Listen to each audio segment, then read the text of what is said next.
Bill സെറ്റിൽ ചെയ്തമ്മേ. നമുക്കിപ്പോൾ തന്നെ ഇറങ്ങാം. ഇനി ഇടിപിടിന്ന് പോയി ബില്ലടയ്ക്കണ്ടെന്ന് ഞാൻ പറഞ്ഞിരുന്നതല്ലേ? എന്തിനെപ്പത്ര ധൃതി? എന്ന് പറഞ്ഞാൽ ബില്ലടച്ചല്ലാതെ ഡിസ്ചാർജിന്റെ ഫോർമാലിറ്റികൾ തീർത്ത് നമുക്ക് ഇവിടുന്ന് പോകാൻ പറ്റില്ലമ്മേ. അതിനെങ്ങോട്ട് പോവാൻ? നീ താമസിക്കുന്ന ആ വീട്ടിലേക്ക് വരാൻ ഞാൻ ഉദ്ദേശിക്കുന്നില്ലെങ്കിലോ? അമ്മ എന്ത് ഭ്രാന്തായി പറയുന്നത്? വീട്ടിലേക്ക് വരാതെ പിന്നെ ഇവിടെ തന്നെ താമസിക്കാനാണോ ഉദ്ദേശം? ഞാൻ ഇവിടെ കിടന്നോളാം.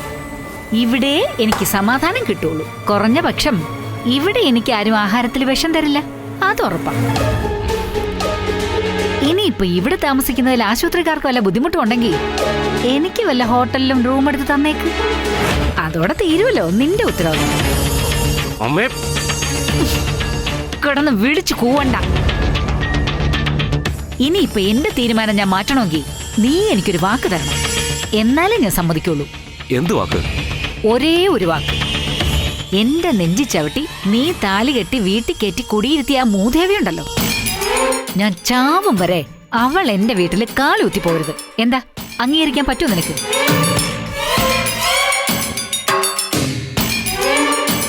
നീ ഇവിടേക്ക് മതിയായി. എങ്ങോട്ടെങ്കിലും നാട് വിട്ട് പോകാൻ തോന്നുമായിരിക്കും. എന്താ അമ്മയും മോനും വഴക്കിട്ടോ?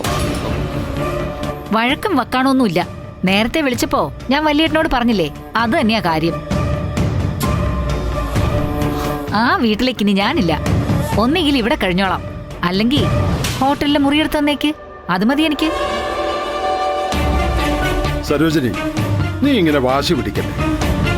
എനിക്കൊരു വാശിയില്ല വല്യേട്ടാ. ആ പെണ്ണുള്ള വീട്ടിലേക്ക് ഞാൻ പോയ ശരിയാവില്ല. ആഹാരത്തിൽ വിഷം അകത്ത് ചെന്ന് ആയുസെത്താതെ മരിക്കാൻ എനിക്ക് വയ്യ. അവളെ ആട്ടി തെളിച്ചോണ്ട് വരില്ലെന്ന് വാക്ക് തരാൻ പറ്റുമെന്ന് വലിയേട്ടനൊന്ന് ചോദിച്ചു നോക്ക്. എന്നിട്ട് നമുക്ക് ആലോചിക്കാം. നീ ഇങ്ങ് വന്നു.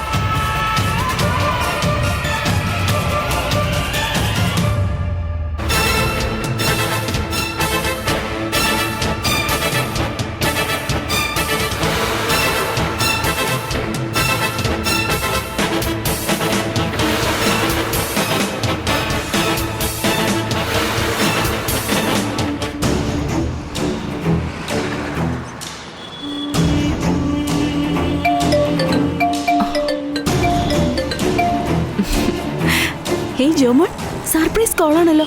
ഡ്യൂട്ടിയില്ലേ നിനക്കിന്ന്? ഡ്യൂട്ടി കഴിഞ്ഞിറങ്ങിയതാ. എനിക്ക് നിന്നോടൊരു സീരിയസ് കാര്യം പറയാനുണ്ട്, അതാ വിളിച്ചത്. എന്താടി ഇത്ര സീരിയസ് കാര്യം?